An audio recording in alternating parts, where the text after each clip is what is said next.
So here we are, episode 35 of the Two Russells podcast. I never thought I'd say that, Russell. 35. Well, we once wondered if we'd ever get to 20, do you remember? So 20 being the holy grail. If you get to 20 as a podcast, apparently that's the point where apparently 99% of podcasts fail before 20 episodes. We're on nearly double that. Yeah, which is fantastic. And the last run of pods, I mean, they've all been incredible, but the feedback I've had on Matt, on Colby, Simon and Serge, oh my goodness me. I mean, it's just incredible how people open up.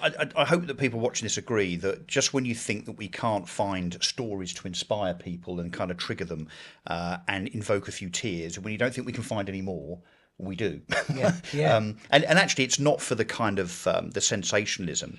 This is all designed to inspire, for people to listen to the people that we interview, watch them, and think, wow, maybe I was in that position a little while ago, or maybe I still am.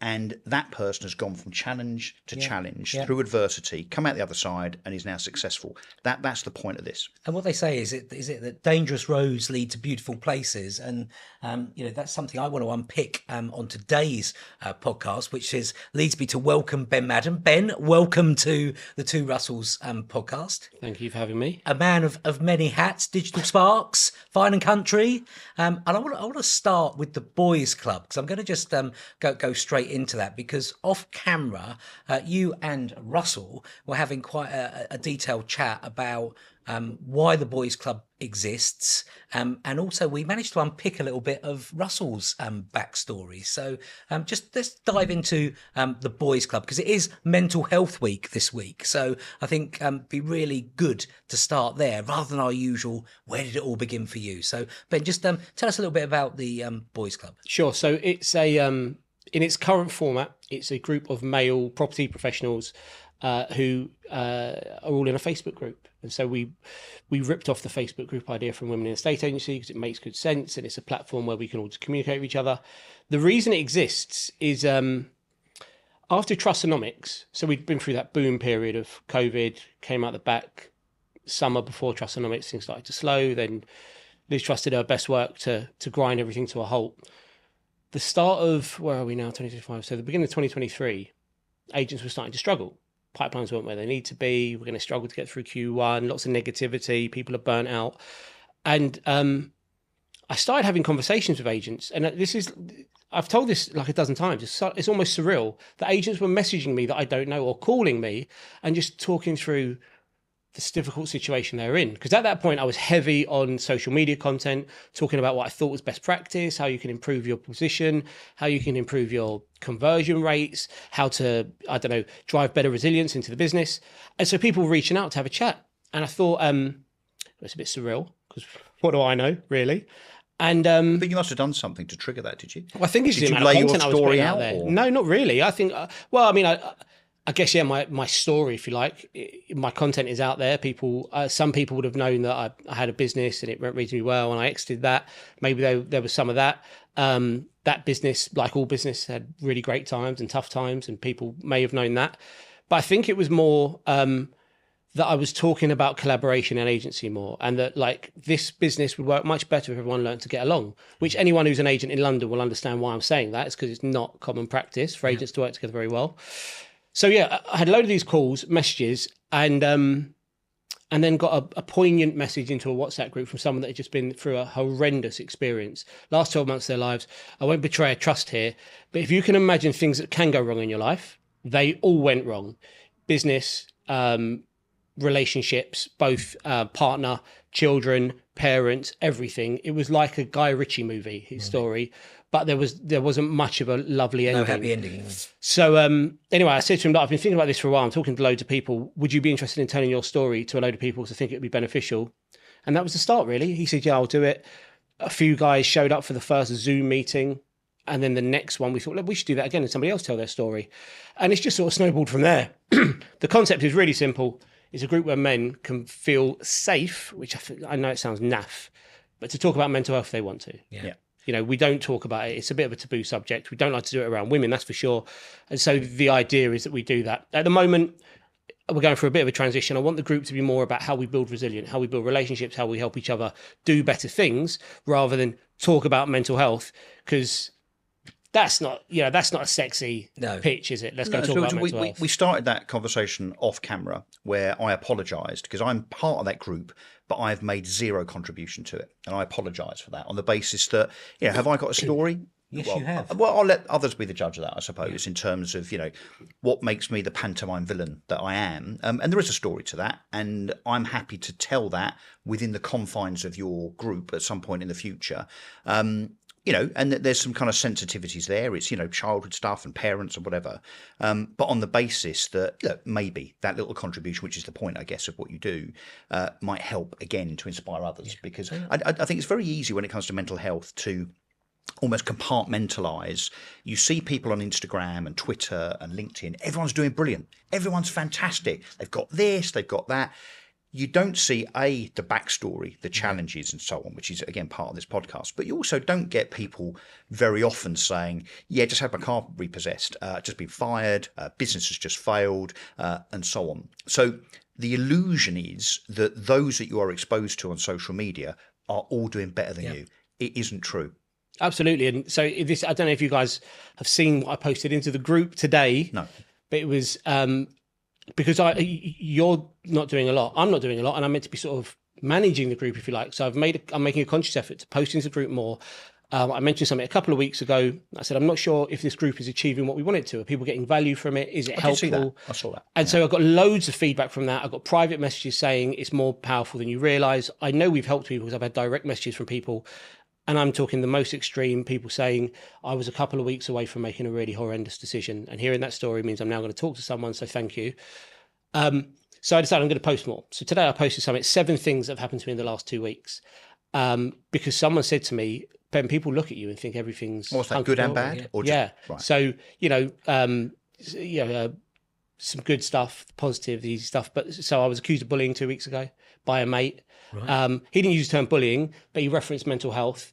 And as someone who will go out of their way to punch a bully in the face if they're attacking someone, that really knocked me for about 48 hours. Yeah. It really knocked me. And what to be characterised as the person that you hate? Yeah, I'd been the arsehole, and I didn't see that coming. I mean, I am an arsehole, but not to my mates. But you're quite a nice arsehole. Occasionally. So that knocked me, and it turns out it was more about him than me, and he was just going through something. So I wanted to share that with the group. We lost a very big pipeline, a big deal out of our pipeline. So I know how I'm going to sound like a massive douchebag. Fine & Country is low volume, high price, high fee point. We lost $100,000 pipeline in a... What, a chain? Yeah, only 2 deals worth $100,000. That's quite a chunk to lose. That's not much fun when that happens. No. So I thought it's a good idea to share. We all have struggles. There's highs and lows. I like the concept of stoicism. I like that. So I try and manage the highs and lows by being just level-headed. Okay. Can we talk a bit about Fine & Country? Obviously, we can, You are a licensee of Fine & Country. Certainly am. That's what it is, I think. Is that what it's called? That is correct, yeah. Not a franchisee. Not a franchisee. And have been for some time. Yep. Yes, I've been well, you've done me. I've been a Fine & Country franchisee. I've been a licensee with Fine & Country for now for 6 years. Okay. Yeah. And I suppose 2 questions. Why Fine & Country from the point of view of when you got into that 6 years ago? But also, obviously, very publicly, there was a takeover of the Fine & Country business and others by Gareth Sample's Property Franchise Group. People will probably be intrigued to know if, from your point of view, operationally, at the coalface, there's been any changes as a consequence of that deal. So, answer to question 1, we had an independent business that was a mass market product, average sale price of $450 to $550 in West London suburbs. So that's very middle of the market. We wanted to break into the higher price properties, so we took the Fine & Country license and ran it as a halo business. And we got it wrong. So as alongside? Yes, we ran them together. So your premium brand. Yeah, we had a real pig's ear of it the first couple of years. We did the thing that you should never do an agency and recruit someone to do it for you. That was a disaster because we'd always promoted from within, but we were so intimidated. Other recruits are available. Well, of course. So recruit people to do the thing you understand, but don't recruit them to do the thing you don't know yourself yet, because that's just a recipe for disaster. And then that didn't work out. So we said to our current sales force, you're going to wear 2 hats. You're going to be Thorgills, you're going to be Fine & Country, because on paper, that absolutely works. But on paper, Tottenham win stuff. So on paper doesn't mean anything. That was a disaster because we were asking them to look towards doing business in 6 months' time when they could actually do business tomorrow on the current portfolio. And then so we went for a split, and we split the business, and we put the right people into Fine and Country, and it worked quite nicely after that point. We get the right people doing the right thing in the right way. Since the takeover, since the acquisition. Which has been how many months now? 6, 7, 8 No, months? it's more like a year now. Is it? Yeah. Right. Yeah, it's getting on for a year. It was last summer we were, we had the meeting. So yeah, maybe it's more like 9 months. Yeah, a bit boring actually. No real. What, as in no change? No major changes, nothing significant. And is that a good thing? Well, the line, as you could probably imagine, was it's going to be business as usual. And we got that a lot, and we heard it so much that we all became very cynical because, as soon as someone tells you, let me give me your honest opinion, you're not going to get an honest opinion. The chairman's vote of confidence. Yeah. Well, yeah, exactly. And I mean, there's been some change, but nothing to do with the acquisition. So, for instance, Nikki, who's managing director of Fine and Country, is on maternity. So somebody else has come in to be Interim. a temporary managing director, Jonathan Hanford. And that's brought some continuity where you might think when there's a maternity shift, it might not be, but John's an existing licensee, brilliant operator. So there's been nothing particularly exciting. There might be in the future. But... So, I mean, dare I venture then, and you won't want to talk out of turn, I'm sure, but and I don't mean you to, but were there specific things that you expected within the first year of that deal being done that haven't happened? Well, so I guess the cynic in me thought we're going to see a reduction in headcount at head office and in the marketing function, and they're going to pull them all together. Synergies. And I get that. If I was buying a business and had all these different brands and could centralise a load of functions, I would have done that. Hasn't happened yet, which is great. So I've obviously given that the kiss of death. That'll be announced in a week or two. I think Gareth's due to come on, I think in June after He's the booked. results. So Well, don't be scared to press him, chaps. We will press him. Definitely won't be. Yeah, I'm sure you won't. But Gareth came out the weekend that the sale went through. Fine and Country had an away weekend to sort of run through a few different things, and that was in Portugal. He came out, he met everyone, good guy. I think what's refreshing is that Gareth, and I don't know if this sounds derogatory, it's not intended to, but he's a normal guy. Yeah. He's running a huge business. Is he an ex-agent? Yeah, yes. And he's just so down to earth. Just you think of a business's size, you think maybe whoever's running it is going to be away from the real world. They're not going to have an appreciation for what's happening on the ground, but I feel like he does. He has good people around him. So, But you're left to it though. Yeah, I mean, as and that's as licensees, you've got a little bit more freedom than a franchisee. I mean, I think that's the real difference. And you've just taken a new role there, haven't you, where you're going to hopefully influence it a bit more? So I sit on the National Advisory Council. The idea there is that we present or sort of work in the best interest of the licensees and collaborative head office to make sure mainly marketing spend is appropriate. And I'm now the chairman of the NAC. So congrats. Yeah. Congrats. Yeah. I mean, when I took the London rep role a few years ago, it was just, I think I'm the oldest or the longest standing. Longest you just got stuck with it. 6 years you're in. Yeah. And so I don't want to talk too negatively because I'm really good at that. It's I guess it's sort of a privilege, but I'm excited about it because does it have genuine influence? The NAC has influence as a collective. The chairman has to try and sort of manoeuvre and make sure everyone gets their voice across. Yeah. My role is to help the NAC present all the arguments, all the beliefs, all the goals of the licensee to head office. Why I'm excited is because I think the state agency is going for a bit of a transitional period right now. The brokerage model is very in vogue. Self-employed is in vogue. Self-employed in Fine and Country has been doing self-employed for 15 years. Yeah. But there's premium agents sort of sprouting up. And so Fine and Country need to protect what they've got, continue to innovate, and push forward even further. They're the most recognised, the most positively reviewed premium estate agency in the country. It's a mouthful, isn't it? But they've got good things going on. They've got, it's a brilliant model in my opinion because it's a premium offering delivered by independent entrepreneurs. Can I just probe that for a second? Yeah. So I think what you've alluded to is that Fine and Country obviously are very protective about the Fine and Country brand, as they should be, which almost flies in the face of the self-employed brokerage revolution, which is much more about personal brand. But then sitting behind your head is a thing called Digital Sparks, which you might want to explain before I expand. Explain what Digital Sparks is. So Digital Sparks is a business we launched at the start of this year off the back of going through the pain of delivering high quality content ourselves from a social media perspective. It's about personal brand. it's personal branding meets high quality short form video content meets using it correctly on social media. We've done it for years.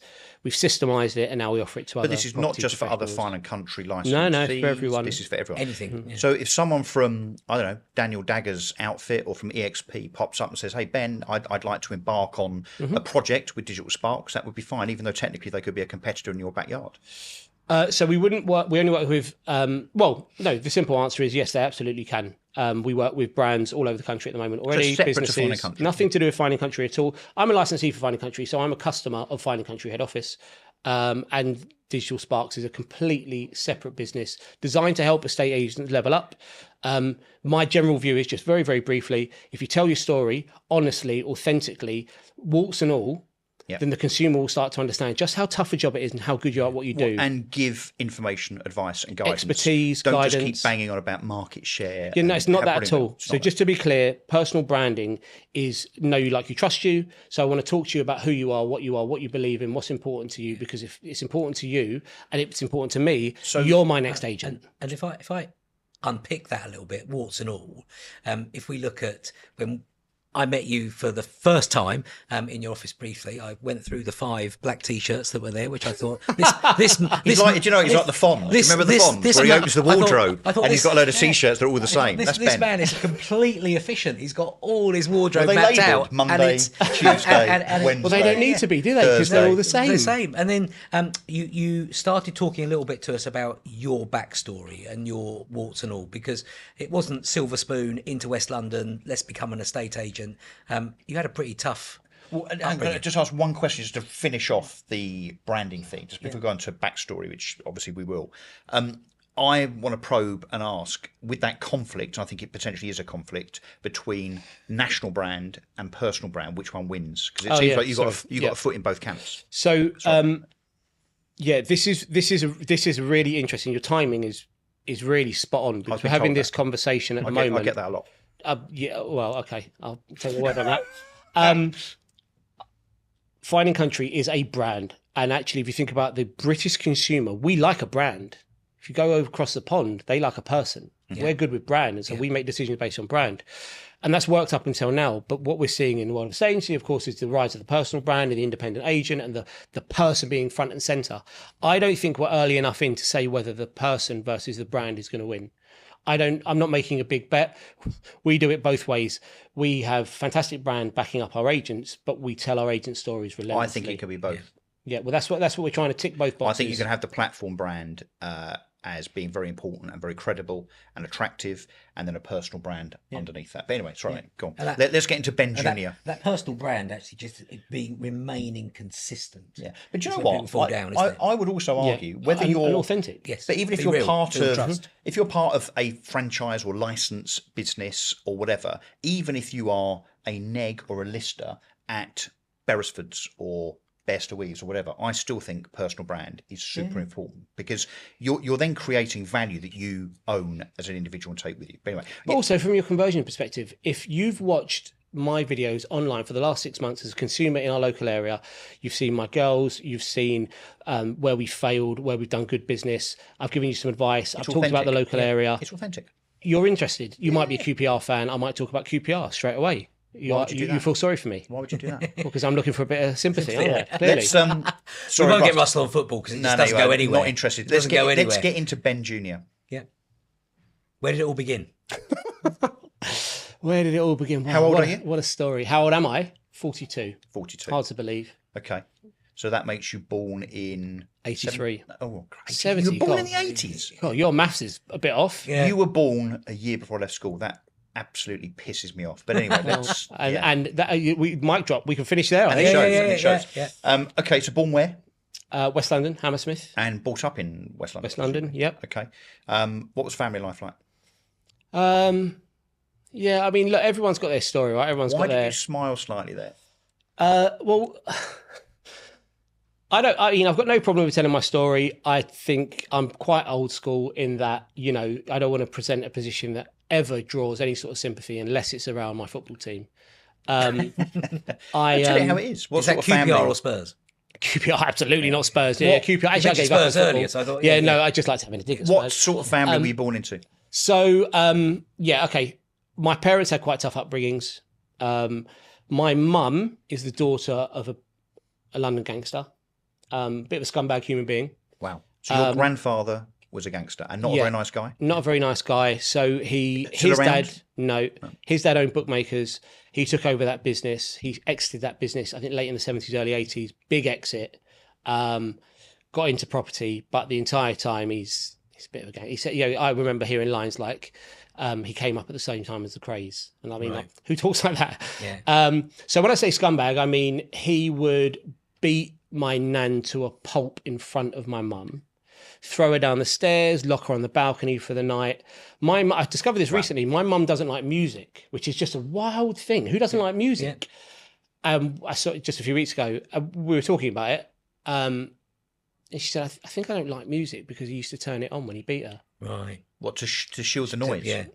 But so my mum grew up in that environment. They separated, divorced, which was not common all those years ago. Mum was sent to boarding schools and went to 13 different schools during her time, and has ended up, I think the honest way to say it is she hates men. She just does. Well, I think she's got probably good reason. Yeah, she has. And I think if that was happening nowadays, she'd have been able to get help. She'd be able to, she'd be in a different place. Did she have brothers and sisters? So have you got aunts She and had uncles? 2 half brothers, and that was my nan's second partner. That was later. Yeah. Yeah. So she was on her own. Yes. So she's on her own watching this domestic abuse. Yeah, and it was when she was quite young. I mean, not a baby, but old enough to be completely aware of what's going on.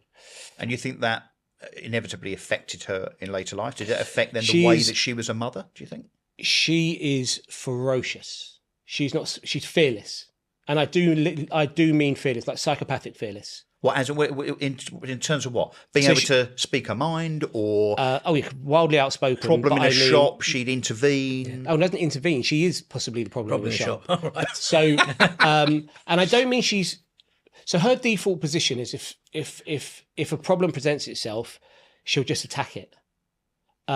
Because that's how she was brought up. Yeah, by I mean, her I guess father. so. Yeah, because her father would have done the same thing. Her father would have. Her mother would have. My nan was a fighter. She wasn't. When I say she was getting beaten, it's because he was 6 stone heavier than her. Right. But she would try and Fight back as much as she could. Yeah. If it was nowadays, my nan would be diagnosed with some sort of mental health condition because she was a bit of a lunatic.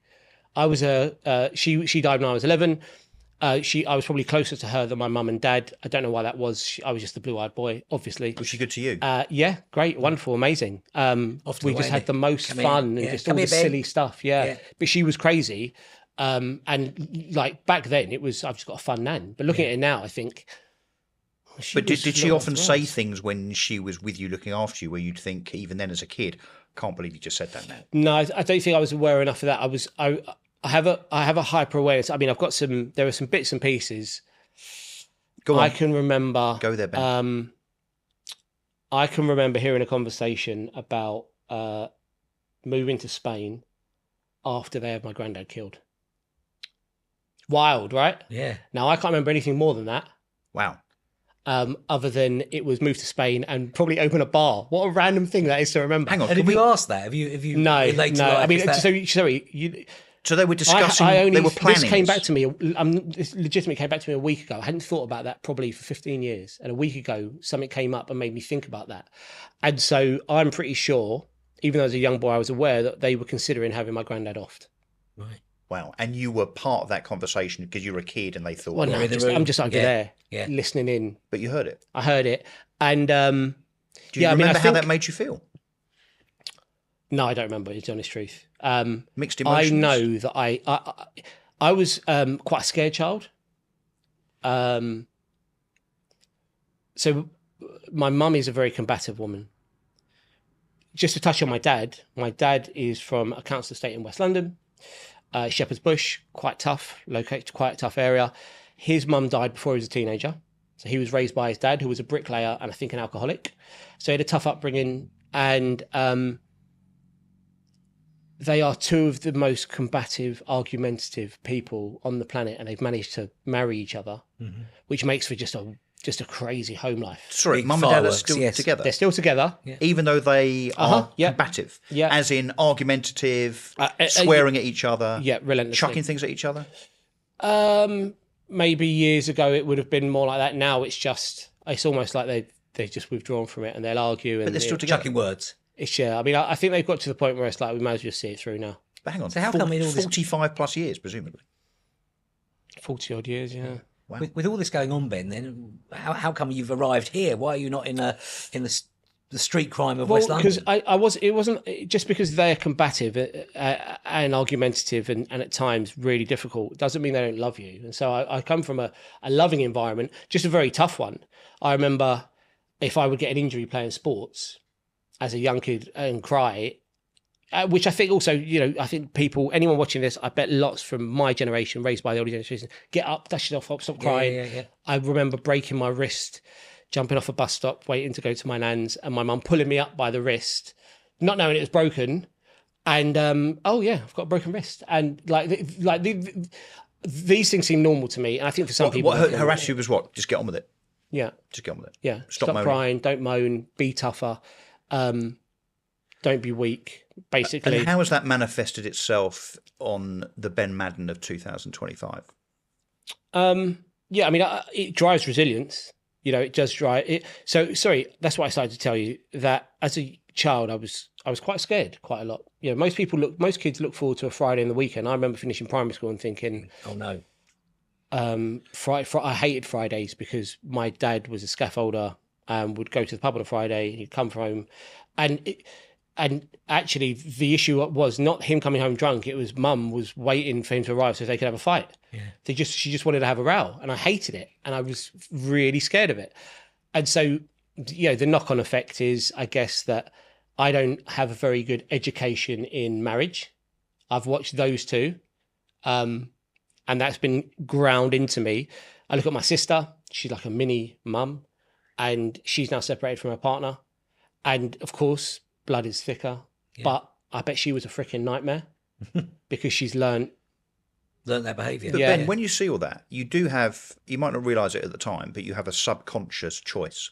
You can either go down the same route where you can be argumentative, aggressive, maybe even violent, alcoholic, and so on, or you can decide for whatever reason, because you push that button yourself, or just because it's in you, because maybe you've inherited DNA from another part of the family, you can decide to be a successful, hard-working, enthusiastic entrepreneur, and you're clearly the latter, not the former. Why are you not the former? Yeah, I mean, it's interesting, the nurture-nature conversation, what you pick up, the habits you learn. Because you could be a West London drug-dealing gangster. Yeah, I mean, it sounds interesting. I mean, some would say an estate agent is not far off being a West London drug-dealing drug-dealing gangster. I think... But why are you sensible? I don't know. Did you look at your parents and your family's behaviour, because it's multi-generational, and just think, fuck this, I'm not doing this? So look, let me just frame it up a bit better. Normal home life, normal house. Dad goes to work every day. Mum goes to work every day. They love me and my sister. They just display it in a very different way. Mm-hmm. Their love is pull yourself together.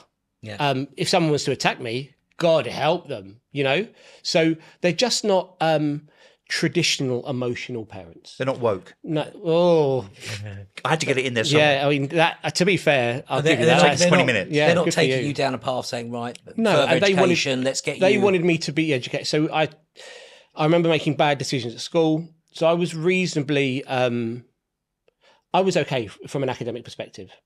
Top sets. I enjoyed maths, which is a weird thing to say, but I was quite good at sports. Anyway, GCSEs and that sort of era, I didn't have much fun. I was sent to a school sort of slightly further away, so I didn't have that many mates at that school, and I didn't dislike high school. I just didn't have a great time. When I chose A levels for them. I chose maths, history, economics, and IT, which were very quite academic. Yeah.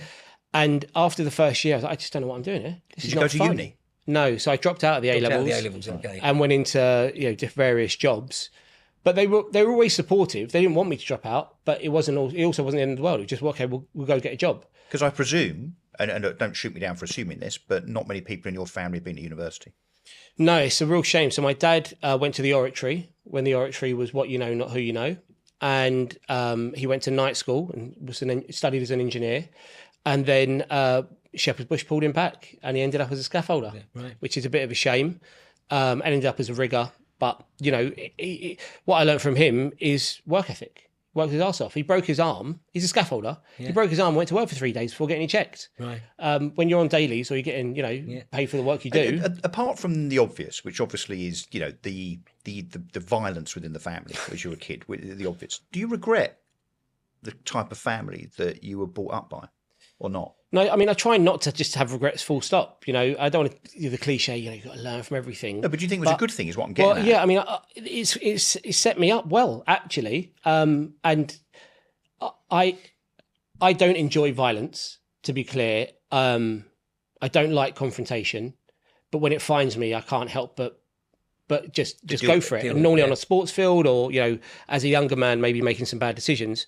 In a state agency, you've got to be comfortable with the tough conversations. And so I remember, you know, I'm not front facing a state agency so much anymore, but I was quite good as an agent because I just wasn't scared of having these difficult conversations. And people will be, you know, and nowadays they're worried about picking up the phone. Not backs, rejection. Yeah, it's just life. And that work ethic that you got from your father and your family, when you came into Thorgills, that must have really been driving that business forward. Because I always thought around that 2005 era that, you know, if you were working harder, it was the work harder than anybody else because there wasn't so much working smarter, you will succeed. Yeah, I mean, I got into agency probably around 2005.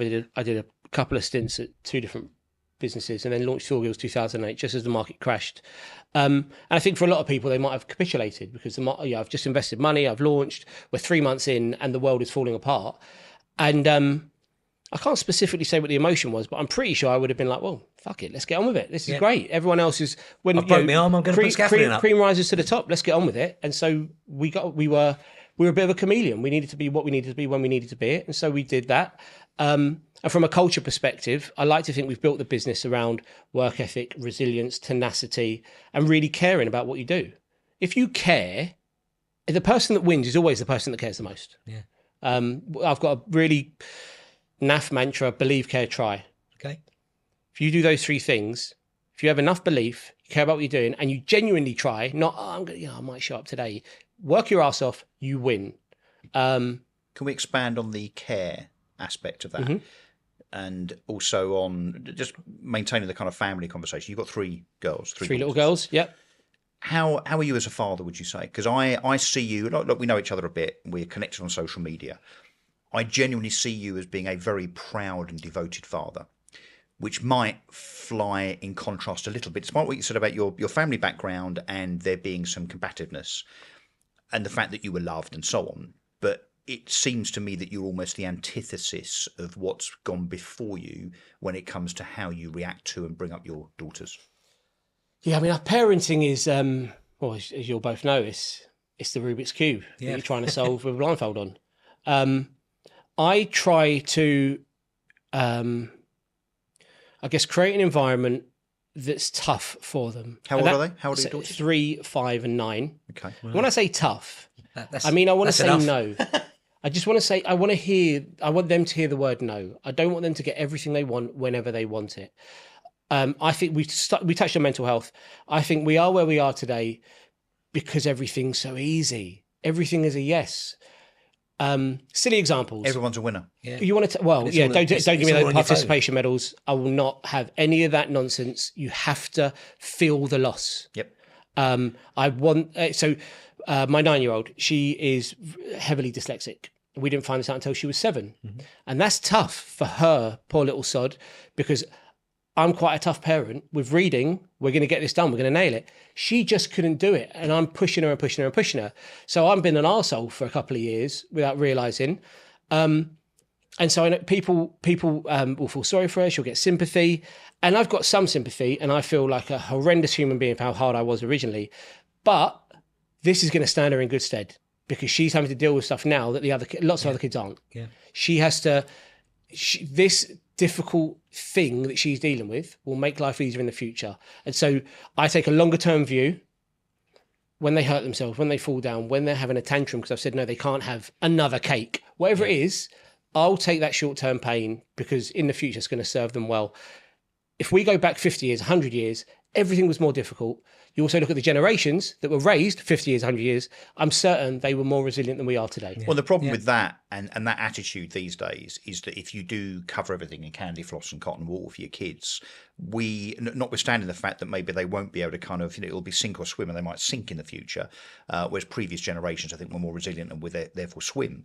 We don't end up with the next generation of entrepreneurs because no one knows what it's like to live a life of hard knocks. No one knows what it's like to fail and to pick yourself back up again. So, I would accord with your attitude, but most parents, schools, government organisations now are very, very much it's pat on the head for everything. Everyone's a winner and so on. And I personally think that's very dangerous. How does that work with Mrs. Madden? Does she agree with you or do you end up in a bit of conflict? Because I know what happens at my house when I'm tough on my kids, my wife, whether it's my kids or the dogs, she and I are often at odds in terms of me being too tough. Look, I think a lot of marriages or relationships are a hotbed of hypocrisy.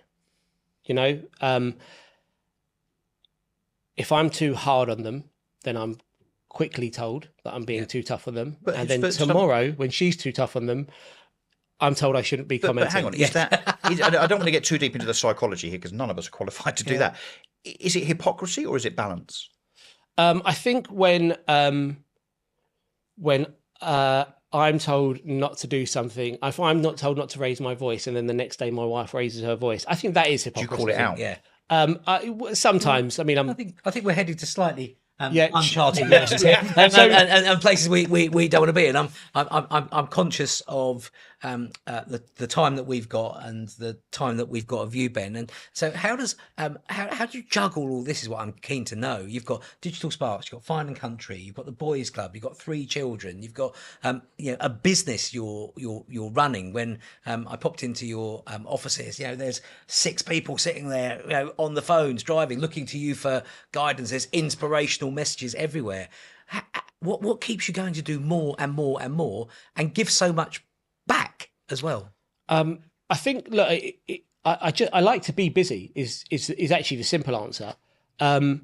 My granddad was wildly successful, and so someone at some point in my future is going to assess the way I am and say, you're doing it to try and be better than him. I'm certain of that. But I don't know if I completely align with that, because I like to be busy. I like to achieve things. I like the feeling of fulfillment. I want to set a great example for the girls. So I'm busy. I'm working hard. Sometimes I question whether I'm working too hard because I'm not getting enough quality time with them.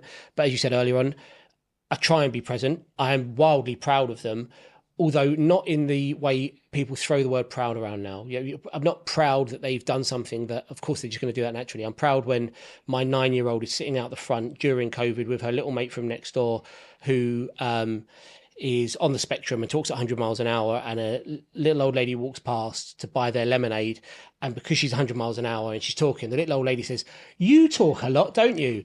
And my little girl says, "If you don't like it though, you can leave." And I think that defending other people, I couldn't be prouder. So I've constantly questioned whether I'm around enough or I'm doing enough, and I see moments like that and I think, that's my girl. And so as long as I see moments like that, and as long as I'm able to put dinner on the table, and there's the Boys Club is giving something back. So apart from your kids, who obviously you love unconditionally and you are very proud of, understandably so, who in the world do you most admire? Whether it's within property or not, who's your kind of North Star, and you look at them and think, they've got it sussed. I like them. They're pretty cool. I don't think I have one person like that. I think I go through seasons. So, someone will appear and I'll think, that's pretty impressive, or what they're doing is pretty cool, or how they manage to juggle so much. Yeah. I guess the person I come back to a lot though, which North Star is not the right term, but I'm constantly, I think my mum has done really well, actually. And it's not like an aspiration to be like my mum, but her circumstances were fucking awful. She's managed to find herself in her 70s with 6 grandchildren, and whilst not everything is perfect, it's a lot better than it was. I think she's happy. What she's got, and I think there's something in that. She's tough. In terms of people I can rely on, I would say she's number 1 on my list. And reliability is a big thing for me. I've got family, reliability, and innovation. They're 3 things that I sort of think that I enjoy the most or are important to me, and they're my core values. And I think I learned the reliability piece from her. If I'm 30 seconds late through the door for dinner, I'm getting a clip around the ear.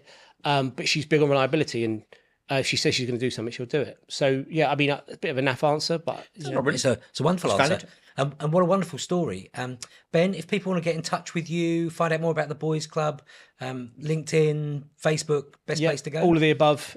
Boys Club is just search for it on Facebook. It's called the Boys Club Mental Health Group. We are going to focus more on relationships, friendships, resilience, stuff like that, as opposed to mental health, because they fold into each other nicely. And if I want to know more about Fine and Country, get in touch with you directly. Yeah, sure. And if I've got a digital story that needs telling, Digital Sparks. Everyone has a digital story that needs telling, just so you know that. Yeah. And if I want to buy some lemonade, there's a 9-year-old selling it. Yeah, but she's feisty, so so don't criticise our mate. Yeah, absolutely. Ben, you've been brilliant. Thank you, seriously, and thank you for being really honest and candid about your story. Not everybody wants to do that or can do that, but truly, it's inspiring. Thank you.